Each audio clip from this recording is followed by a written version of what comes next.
자, 사회문화 1강입니다. 자, 위험 분석 모델에 대한 이야기인데요.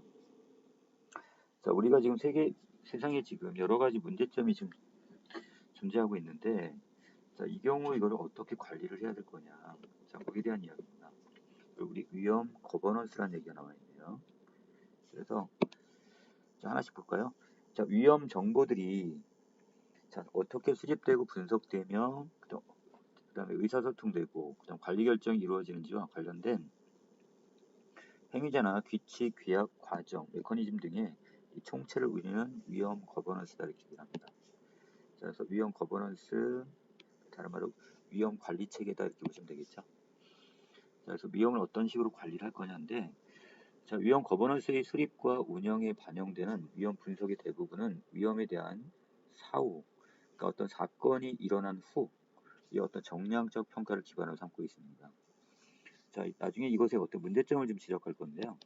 자, 사후라고 했으니까, 자, 사건이 터진 후야, 사건이 일어난 후에 이것을 모르만 정량적, 이것을 수치로만 지금 이걸 판단을 하려고 그래요. 자, 그러다 보니까 어떤 문제점이 나중에 노출이 되는데, 자, 이때 사후 평가에만 의존하게 되면 이 발암 물질이나 그다음에 그 방사능이나 환경 오염 또 복잡한 기술에 의한 어떤 사고 등의 위험을 효과적으로 관리할 수 없다고 보는 입장이 있습니다. 이게 바로 이 사전주의 원칙이 되겠죠. 자, 말 그대로 사전이니까 일이 일어나기 이전, 전 단계에서 미리 이것을 예방하는 어떤 평가나 관리가 필요하다 이렇게 좀 주장을 하겠네요. 네, 지금 암을 유발하는 것이나 그다음에 여러 가지 어떤 복잡한 기술에 의한 사고 같은 경우는 이것이 결국 많은 인명 피해를 낼 수 있으니까 이것을 사건이 터지고 나서 그때가 갖고 이걸 평가하고 관리를 한다는 것은 너무 비효율적이라고 생각을 했겠죠. 그래서 이걸 사전에 미리 지금 예방하는 차원으로 지금 이걸 관리하자 이런 입장입니다. 자, 사전주의 원칙은 보통 과학적으로 불확실한 경우에 예방 조치를 취한다는 원리로 이해가 됩니다. 자, 여기 중요한 단어가 바로 이 과학적인 어떤 분석 또는 예방 조치. 자, 이런 건데 이 과학적 여기 밑에서 이 정량적 위험 분석의 이 방법론자들은 자, 뭐라고 하냐? 이런 사전주의적 입장을 지금 반대하고 비판을 합니다. 자, 그 이유가 사전주의는 지금 너무 과학적이지 않다. 자, 그럼 거꾸로 얘기하면 여기는 그 기존에 있던 사후의 정량적 평가는 무엇에 의해서 과학적 분석에 의해서 어떤 평가를 하는 거예요. 자, 그 사람들 입장에서 봤을 때 사전주의 원칙은 자, 이런 어떤 과학적 분석이 없이 이것을 너무 좀 불확실하고 좀 뭔가 좀 애매모호한 어떤 불확실한 어떤 이런 어떤 관리 방법이 아니겠느냐 이런 식으로 지금 정량적 위험 분석 방법론자들은 비판할 겁니다. 자, 그런데 거기에 대해서 사전주의 원칙자들은 다시 거기에 대해 뭐라고 반론을 하냐. 다양한 해석이 나오는 것은 위험에 내재하고 있는 어떤 불확실성과 위험에 대한 가치 판단의 어떤 차이점에 의해서 자, 이것이 서로 다르게 본단 말이야. 별로 위험한 거 아닌데 별로 이렇게 중요하거나 어떤 그런 것이 아닌데 이렇게 보고는 어떤 하나에 대한 입장적 차이 때문에 생기는 것일 뿐이다 이렇게 지금 다시 반론을 제기합니다. 자, 그렇다면 여기는 정량적 위험 분석 방법론자들 입장에서는 과학적 분석의 방법을 써야 된다는 얘기고 사전주의 원칙은 자, 조금 불확실성과 그 다음에 불확실성을 내재하고 가치적 판단의 어떤 차이는 있지만 사전에 이것을 예방하는 것이 더 중요하다고 보는 입장입니다.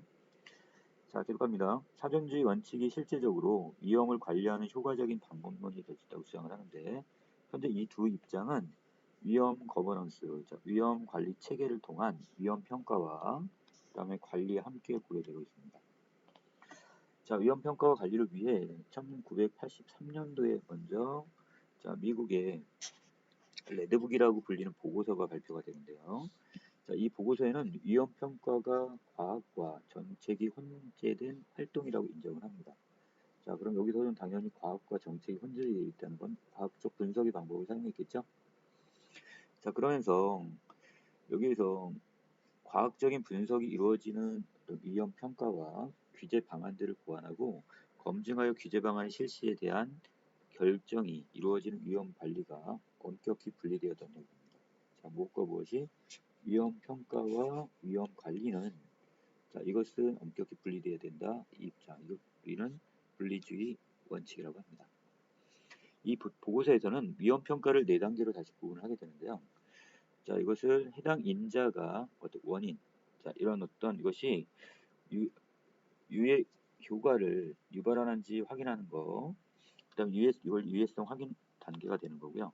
위험 관리의 어떤 복용량, 얼마만큼을 그걸 복용했지, 그리고 유해 효과와 유발 사이 관계가 있나, 이걸 밝히는 용량과 반응 평가의 단계. 자, 그다음에 위험 물질에 노출된 정도가 얼마인지를 파악하는 노출 평가 단계. 몇 개월 정도 이걸 복용을 했지, 얼마만큼 위험에 노출돼 있었지, 이걸 좀 평가하는 단계예요. 그다음에 유해 효과의 예측 발생률을 근거로 위험 여부를 판단하는. 아, 이건 상당히 위험성이 있었군. 자, 이렇게 판단을 할 수 있는 어떤 결정을 하는 단계. 이렇게 지금 정리합니다.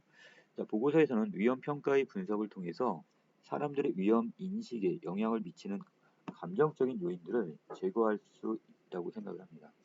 자, 이 감정적인 요인은 다른 말로 어떤 주관적인 요인들이겠죠. 자, 그래서 이 주관적인 어떤 요소 내지 요인들을 제거시켜야 된다고 보는 게 바로 여기 있는 레드북의 입장입니다. 자, 그래서 사회적, 문화적, 정치적, 경제적 요인들은 위험 평가 단계가 아니라 어디로 넘어가야 되는데요? 위험 관리 단계에서 규제 전략을 세울 때 고려해야 된다는 거. 자, 아까 얘기했던 분리주의 원칙을 따르다 보니까 자, 이런 감정적이나 주관적인 요인들은 이건 평가 단계에 들어가면 안 돼요. 거기는 어떤 과학적인 어떤 분석의 방법이나 이것들만 써야 되는 거고, 주관적인 어떤 요인이나 요소는 철저히 배제해서 이런 위험 관리 단계에서만 이것을 고려해야 된다. 이런 입장입니다. 자, 레드북의 내용은 자, 미국 정부의 규제 기관에 의해서도 널리 받아들여지고 실제 위험 평가와 그 다음에 위험 관리 과정에서도 원용. 자, 이것이 그 문헌을 끌어다 사용했단 말이야. 자, 그런데 이후에 레드북에서 제시한 또 원리의 문제점이 2가지 차원에서 지금 드러났습니다. 아, 2가지. 첫째는 실제 위험 정책에서 드러난 문제점으로 충분한 위험 평가가 바람직한 위험 관리 정책으로 자, 이게 자동적으로 이어지지 못한다는 거. 자, 이걸 충분하게 어떤 위험 평가를 했어요. 그럼 이것이 이렇게 위험 관리 단계로 자연스럽게 넘어오고 이게 연계가 돼야 되는데 이것이 그렇지 못하다는 얘기죠.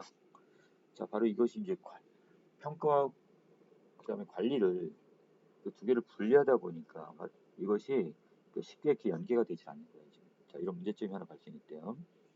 자, 그래서 위험 관리자의 입장에서 볼 때 이 문제는 과학적 정보들을 단순화해서 제시할 때는 자, 그 정보를 다 제시하면 좀 복잡할까봐 이걸 단순화시켜갖고 이걸 제공했더니 이 정보를 잘못 활용하는 결과를 낳기도 하고요. 자, 반대로 과학적 정보를 모두 제공해줬더니 이에 당사자들이 정보 자체를 믿지 못하는 신뢰성이 좀 떨어지는 결과를 초래하는 이런 딜레마 상황을 의미합니다. 자, 그래서 이 문제를 여기 있는 정보들을 다 주자니 과학적 정보들, 분석한 자료들을 다 줬더니 거기에 대해서는 어떻게 믿지를 못해. 자, 그리고 반대로 이 중에 이것을 주요 골자만 뽑아서 단순화시켜 줬더니 이걸 잘못 활용하는 경우도 생겨버려. 자, 결국 여기는 평가가 지금 관리로 제대로 넘어가지 못하고 있는 거죠. 자, 이는 위험 평가 결과에 대해 주민들과 어떻게 소통해야 하는가는 위험 커뮤니케이션의 문제가 중요함을 보여주고 있다. 자, 2번째는 또 뭐가 있냐? 자, 그 분리주의 원칙에 의한 문제점인데요. 위험 평가의 마지막 단계인 위험 결정의 단계가 자, 기술적인 위험 평가만으로 이루어지지 않는다는 것. 자, 이게 지금 기술적인 어떤 정량적 평가 말고도 이 안에 있는 여러 가지 요소들이 지금 평가가 여기 같이 지금 나와야 되는데 자, 이것을 너무 자, 한쪽만 너무 지금 치우친 어떤 평가를 지금 내린다는 얘기죠. 자, 달리 이야기하면 위험을 예방하는 효과를 높이기 위해선 평가와 그 다음에 거기에 따른 관리가 서로 상호적 작용이 이루어져야 되는데 위험의 최종 결정에 항상 위험관리 단계의 성과가 피드백되어 반영이 돼야 된단 말이야. 자, 그런데 그리고 더 나가서 위험 결정이 효율적이기 위해서는 자, 위험 관리 과정. 자, 여기가 어디였어요? 아까 위험 관리 과정은 몇 번째? 4번째 평가의 4번째 단계였나요? 자, 그래서 이것이 지금 나름대로 어떤 결정이 나서 그것이 이제 나름대로 이것이 이제 관리 과정에서 누가 지금 여기 들어가야 되는데 전문가 집단, 그다음 규제 기관, 주민들, 또 산업체, 자 이런 관계자들이 위험 결정에 어떻게 해야 돼요? 자, 적절하게 다시 참여를 해야 되는데, 자 여기서 어떻게 됐다고? 지금 여기 있는 이 사람들 같은 경우가 필수적이죠. 근데 이 사람들을 여태까지 빼버렸단 말이야 지금. 자 그러다 보니까 이 위험 분석을 객관적으로 받아들여 집단을 신뢰하게 되는 것이 주민들이 자 여기는 실질적인 참여를 가능하게 하는 게 중요합니다. 이런 이해가 반영되는 것이 바로 미국 아카데미에 새롭게 나온 오렌지 북이 되겠죠. 자 다시 정리합니다. 자 지금 위에 부분에서 어디 레드북 부분에서 이것이 지금 돼야 되는데, 자 이것을 지금 분리주의 원칙에 의해서 위험평가와 위험관리를 엄격하게 분리하다 보니까 자 여기서 지금 문제점이 좀 노출이 됐어요. 자 그래서 이 안에 지금 뭐까지 지금 자 위험평가 위험관리를 상호적 작용을 보완하기 위해서 결국 어떻게 이 전문가 집단이나 이해 집단들이 거기 같이 이제 참여를 하는 쪽으로 자 이렇게 지금 새롭게 보고서를 제출하게 되는데, 이게 바로 뭐다? 오렌지북입니다. 자 그런데 오렌지북도 마찬가지. 자 위험 평가와 위험 관리 이원적 체계는 분리주의 원칙 자체는 유지를 합니다. 자 이것을 그래서 기존의 한계를 그리고 여기다 플러스해서 기존 어떤 문제점만 여기서 보완을 할 생각을 하는 거예요 지금. 자 여기도 나중에 어떤 문제점이 드러나겠죠. 위험 평가 위험 관리를 이원적 체계를 하는데, 하지만 그 이전에 있던 지금 레드북의 어떤 문제점을 지금 보완하려고 했으니까 좀 더 발전된 단계가 넘어갔겠네요. 그 핵심은 과학기술적인 분석만으로는 효과적인 위험 판단을 내릴 수 없다고 보고, 자 아까 계속 과학 이런 어떤 기술적 분석을 지금 강조를 했는데 이것만 갖고 안 되다 보니까 위험 결정 단계를 과학기술적인 분석을 종합하는 단계로만이 아니라 자 여기 바로 누구 이해 당사자들이 모두 참여해서 분석과 수기 깊이 생각하고 논의하는 단계로 거기다 이걸 봤다는 얘기죠. 자, 그래서 오렌지북 이후에 위험 분석과 위험 거버넌스에 대한 논의는 위험 평가와 위험 관리 사이에 유기적 피드백을 위한 상호적 작용을 포함하는 것으로 발전합니다. 자, 그래서 아까 레드북에서 어떤 문제점이 도출됐던 이 상호적 작용이 안 됐던 거잖아요. 자, 이것을 이제 이 오렌지북에 넘어오면서 어느 정도 이해 관계자들이 이 위험 결정 단계에 참여함으로써 어느 정도 이제 상호 보완적 또는 상호 작용적인 관계를 유지할 수 있다고 봤어요. 자, 그래서 자, 이 국제 위험 거버넌스 위원회 IRGC에서 개발한 이 통합 모델은 이를 반영한 대표적인 모델로 볼 수 있습니다. 자, 이 모델에서는 위험 평가 대신에 위험 사정이란 말을 사용했는데, 자, 그래서 위에 있는 오렌지북 단계보다 이 동그라미 단은 어떻게 된 거야? 조금 더 발전된 단계로 보시면 되겠죠. 자, 그래서 이때 이 통합 모델에서는요, 자, 뭐 위험 평가 대신에 위험 사정이란 말을 썼다고 그랬고요. 자, 위험 사정과 4번 단계인 위험 관리 사이에다가 자, 두 번째 단계인 사전 평가 단계, 자, 그다음에 세 번째 단계인 관용 및 수용 판단 단계를 포함시켰습니다. 자, 다시 정리해 볼까요? 자, 여기서 지금 위험 전체적인 단계가 통합 모델은 자, 첫 번째 단계가 위험 사정 단계, 그다음에 두 번째가 사전 평가 단계, 세 번째 관용 및 수용 판단 단계, 마지막에 위험 관리 단계입니다. 자, 이거 착각하지 마시고요. 자, 이때 위험 사정에서 정량적이고, 자, 정량적이란 말을 다른 말로 수량적으로, 자, 수치적으로, 그다음 기술적인 어떤 위험 평가와, 자, 그다음에 이 안에다가 뭘 집어넣었어요? 정성적인 우려 평가. 여기에는 질적이고 언어적인 표현 평가. 좋다, 나쁘다. 그냥 단지 수치로서 이게 예를 들어 100% 중에 어떤 위험성이 어떤 90%다 그러면 아 90이구나 이런 수치만 나타내는데, 이것을 정성적 평가를 함으로써 아 이것이 상당히 지금 우려가 될 만하다, 나쁘다, 좋다, 뭐 이런 형태로 어떤 우리가 표현할 수 있는 정성적 우려 평가를 포함시켰다는 얘기죠. 자 그래서 먼저 여기 있는 사전 평가 단계 부분인데요. 자 여기 바꿀게요. 여기 두 번째가 되겠네요. 이렇게 두 번째 단계인 사전 평가 단계는 위험을 프레이밍해서 자, 구조화하거나 어떤 일정한 어떤 이 틀을 짜가지고 자, 위험에 대한 공통적인 이해를 얻어내고 그 심각성을 평가해서 우선순위 및 절차적 규칙을 결정하는 단계가 됩니다. 자, 다음에 3단계는요. 바로 관용 및 수용 판단 이 단계에서는 위험 판단과 함께 위험의 사회적 수용 가능성에 대한 정성적인 평가도 이루어지는 단계. 자, 여기다 뭘 집어넣습니까? 자, 이 정성적 평가의 내용. 자, 그래서 이런 내용들이 여기 좀 추가적으로 좀 포함이 됐다는 얘기겠죠? 자, 그 다음에 이 통합 모델에서는 위험 사정과 그 다음에 위험 관리의 자, 영역 사이에 자, 이 둘을 매개하는 바로 정성적 평가의 영역이 새롭게 포함이 되었고, 자, 그 다음에 위험 커뮤니케이션이 바로 사전 평가부터 위험 관리에 이르는 전 과정에서 전문가와 그 다음에 시민의 관심을 소통시키는 역할을 하게 됩니다. 자, 그러면 다시 이 통합 모델은 위험 사정, 바로 위험 평가 단계와 그 다음 위험 관리 단계, 이 사이에다 뭘 집어넣었다고요? 예, 정성적 성격의 영역, 이걸 집어넣음으로써 바로 어떻게 됐대? 자, 전문가와 그 다음 시민의 관심을 소통, 자, 서로 간의 어떤 상호적인 작용들이 일어났다는 얘기가 되겠습니다.